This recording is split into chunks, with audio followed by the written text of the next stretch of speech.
जितने लोग अच्छे हैं उससे ज्यादा लोग भ्रष्ट हैं। मैंने घर, परिवार, सब कुछ देश के लिए छोड़ा है। आपने स्पीच बहुत अच्छा दिया और बहुत अच्छा हम लोग को भी लगा, बट आपने जितना स्पीच दिया उसमें कंटिन्यूअसली नरेंद्र मोदी का बुराई किया गया है।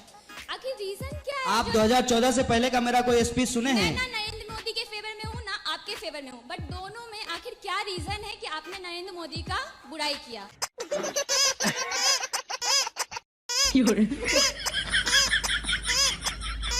पहले सुनिए, कोई तो रीजन होगा जो आपको खर रहा होगा। 2014 के पहले का मेरा कोई स्पीच आपने सुना है? नहीं, मैं अभी आपको सुनी हूँ और अभी का मैं आपको तो बता अभी आप क्यों सुन रहे हैं? क्योंकि अभी आपको मीडिया कह रहा है कि सुनिए, इसलिए आप सुन रहे हैं।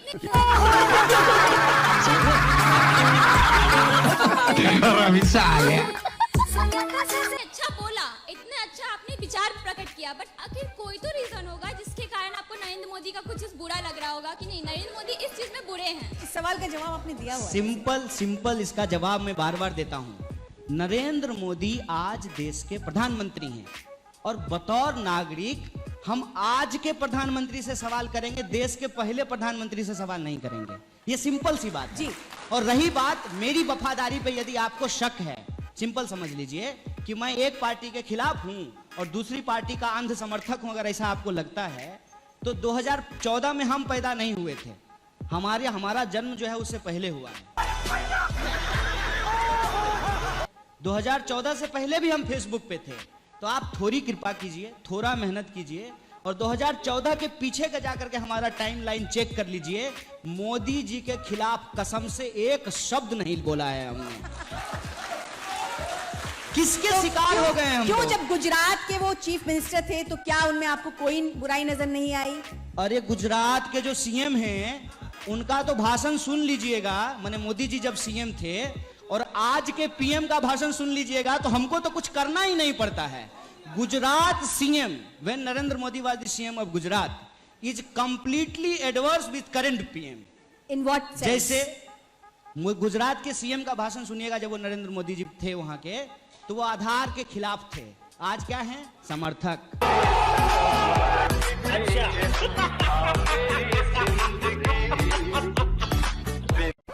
जब वो सीएम थे तब कहते थे कि मनमोहन सिंह प्रधानमंत्री हैं और सीमा पे इतना बड़ा हमला हो गया है, सीमा आपके नियंत्रण में है, आप जो है कुछ क्यों नहीं कर रहे हैं? नहीं, आज बात सीधे पलट दी है। तीसरा सवाल, हाँ।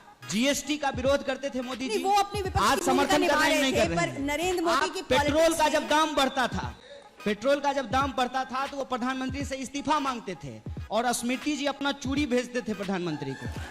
आज क्या कर रहे हैं? ठीक है, पर कन्हैया देश 2014 में नहीं बना है। देश का इतिहास हजारों साल पुराना है। ये इनकी बेईमानी है कि ये इतिहास को 2014 से देखना चाहते हैं। नहीं, पर 2014 से पहले भी 2014 से पहले भी इस देश का प्रधानमंत्री का विरोध हुआ है। क्या इस देश में इंदिरा गांधी जी का विरोध नहीं हुआ?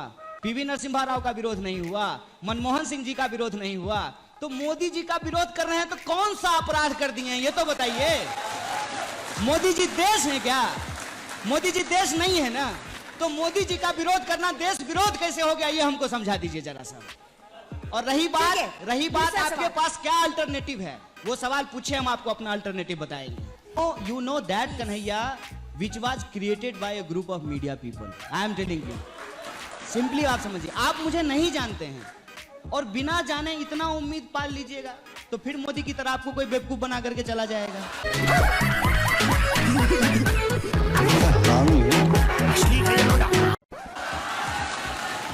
कन्हैया, आप यूथ हैं और हम यूथ हैं। हमको एक बात समझनी चाहिए, ये जो हमारा परसेप्शन है ना कि कोई रहनुमा आएगा और हमारी किस्मत बदल देगा, ये खतरनाक है। ये करिश्मेटिक पॉलिटिक्स जो है ये खतरनाक है। ये करिश्मा वरिश्मा कुछ नहीं होता है। जब तक हम डेमोक्रेसी को पार्टिसिपेटरी नहीं बनाएंगे, जब तक हम अपने नेताओं से सवाल नहीं करेंगे, जब तक उसके ऊपर हम शक नहीं करेंगे, जब तक हम उसको इतना टफ सिचुएशन में नहीं डालेंगे कि उसकी सारी सच्चाई सामने फ्लोर पे आ जाए, तब तक लोकतंत्र मजबूत नहीं हो पाएगा। तो आप बेगूसराय छोड़ के कहीं और से लड़ेंगे? वो पूछ रहे हैं, उनका एक बहुत उनकी दिली तमन्ना है और उम्मीद रखते हैं आपसे कि आप बेगूसराय से न लड़े, आप वहां से लड़े जहां मोदी जी खड़े होंगे। तो आप उस मतलब क्या आप बता दीजिए, कुछ करेंगे कि नहीं करेंगे? मैंने हम कहाँ से लड़ेंगे? आप देखो, उठता ही हम लोग सबको उठाए, मेरा रूपा झा है तो कई जगह पे हमको पता है कि मेरे उस झा से हमको फायदा उठा होगा। नुकसान? हाँ? महिला होने का नुकसान? महिला होने का नुकसान भी है। आप 10 बजे, एक मिनट, 10 बजे रात को जब आप दिल्ली में निकलेंगे तो जो मनचले होते हैं आपका नाम सुन करके रूपा झा है आपको छोड़ देंगे? नहीं खत्म,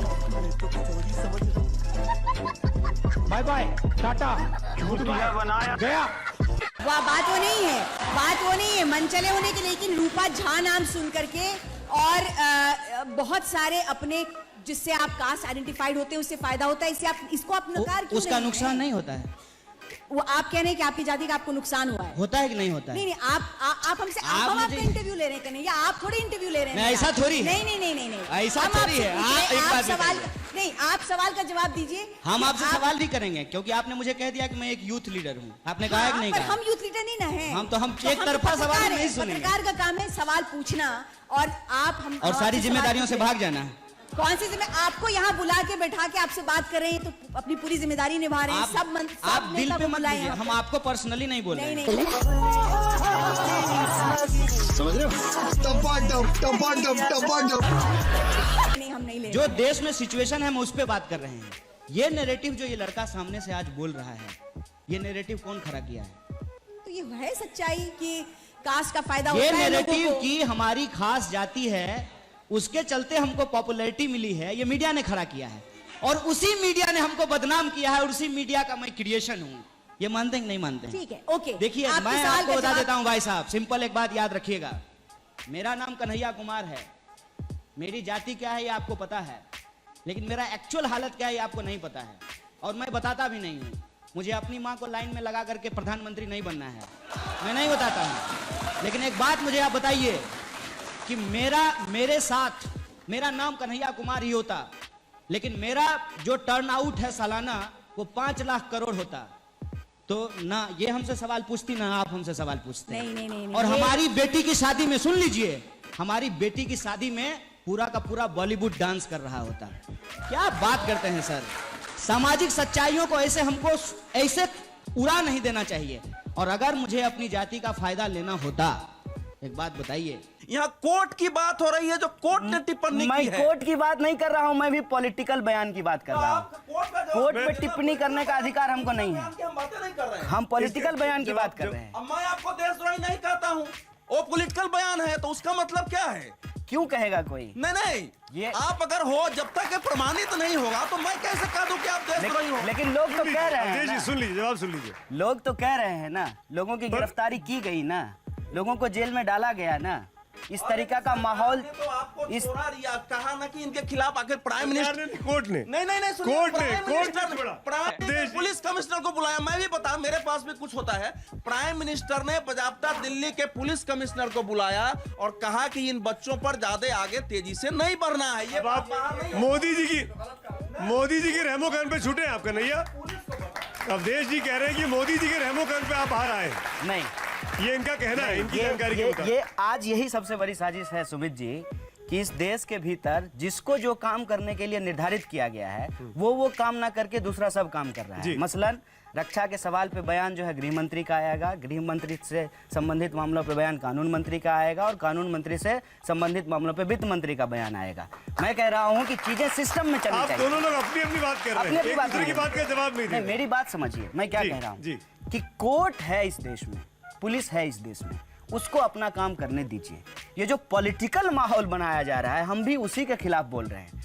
कोर्ट अपना काम कैसे कर रही है और पुलिस अपना काम कैसे करेगी, हम उस पर सवाल नहीं उठा रहे हैं। जो पॉलिटिकल माहौल बनाया जा रहा है अर्बन नक्सल के आड़ में, जैसे एंटी नेशनल के आड़ में बनाया गया था, मैं उस पर आपका ध्यान आकर्षित करना चाहता हूं कि ये क्यों किया जा रहा है। समझ रहे हो? समझ रहे हो?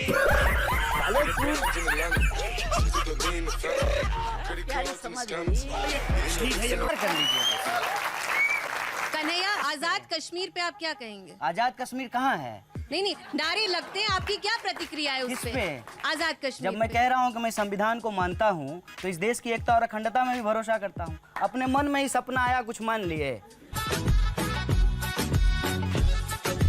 ये सब देखने से पहले मैं अंधा क्यों नहीं हो गया? ऐसा नहीं होता है। तो आप आज कहिए कि कश्मीर भारत का इंटीग्रल हिस्सा है। ये आप आपके कहते हैं। ये इसमें कहने की बात है। नहीं तो आप नहीं कहती हैं क्या? हम तो कहते हैं। आप मानते हैं कि नहीं मानते हैं? हम तो मानते तो हैं। आप बोलिए कि कश्मीर भारत का हिस्सा है। कश्मीर भारत का मैं हिस्सा आपकी है। बात का पूर्णतः समर्थन करता हूँ। सर आप क्यों नहीं कह पाते? आप क्यों नहीं कह पाते? कन्हैया मुझे आपकी बात को रिपीट करने का मन कर रहा है। हाँ। एक मिनट अवधेश बाबू, मुझे आपकी बात रिपीट करने का मन कर रहा है। जी। जो आपने गुंजा के साथ किया वो मैं आपके साथ खेलना चाहता हूँ। एक बार आप कहिए, क्या कश्मीर भारत का अटूट हिस्सा है? कश्मीर से लेकर के कन्याकुमारी तक सब भारत का अटूट हिस्सा है। जम्मू कश्मीर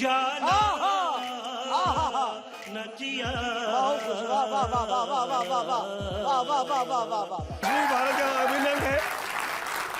जम्मू कश्मीर भारत का अभिन्न अंग है। बिल्कुल है, इसमें कोई दो राय थोड़ी है। कहिए ना इसको। है, As it is अभिन्न- court में बोल दीजिए, अभिन्न अंग है। ये मैं बोलूंगा। मैं कहिए तो मैं गर्दन में लटका के घूमूं। अगर यही पैमाना है सर कि असली सवालों को बात ना करके, ये स्थापित बात है, ये सच है, तो तख्ती लगा के घूमते हैं।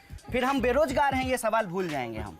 नोटबंदी में जो है इतना बड़ा घोटाला हुआ, ये सवाल हम भूल जाएंगे। इस देश के भीतर हाँ वही बात तो नहीं, आप हमसे यही पूछिए बार बार कि आज तो जनता के मंच पे आप हैं। आप हमसे बार बार यही सवाल पूछिए। आज जनता के मंच पे आप नहीं, हैं, तो आपको जवाब देना है। सुमित देश सर, को सुमित, जवाब दो एक बात कन्हैया मैं भाई। बोल देता हूँ, फिर सर का सवाल जी, लीजिएगा। जी। हम यही कह रहे हैं कि आप हमसे बार बार यही पूछ करके कि आप देशभक्त हैं कि नहीं हैं, कश्मीर भारत का अभिन्न हिस्सा है कि नहीं है, आप अर्बन नक्सल हैं कि नहीं हैं, मेरे इस सवाल को भटका देना चाहते हैं कि आज 2 करोड़ नौकरी क्यों नहीं है। ये सवाल है सर। ये आपसे एक सवाल है कि आप लोग बड़े गुस्से में हैं। क्या अर्बन नक्सल कोई फिनोमिनन एक्चुअली एग्जिस्ट नहीं करता? पूरा सुन लेना। और अगर आपका आरोप है अर्बन नक्सल क्रिएट किया गया है, तो आप कहना क्या चाहते हैं? किसने अर्बन नक्सल बनाया है और क्यों बनाया है? इस अभी मजा आएगा ना भिड़ो। पर आप प्लीज डायरेक्ट बात करिए, घुमा फिरा के नहीं। बिल्कुल डायरेक्ट बात आपको बता देते हैं सर। देश के भीतर जो इकोनॉमिक डिस्पैरिटीज है, खास करके जो पीछे छूटे हुए लोग हैं। अर्बन नक्सल टर्म से ज्यादा दिक्कत जो है, आप बताइए कि कौन क्रिएट कर रहा है? नहीं, बड़ा लंबा करोगे तो कट जाएगा। नहीं बोलिए।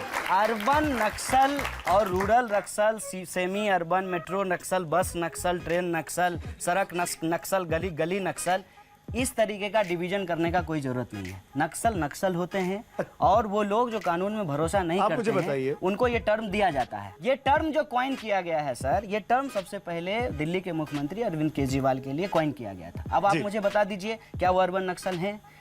अरे मैं फैक्ट बता रहा हूँ, मैं झूठ नहीं बोलता हूँ, मैं प्रधानमंत्री थोड़ी हूँ। मैं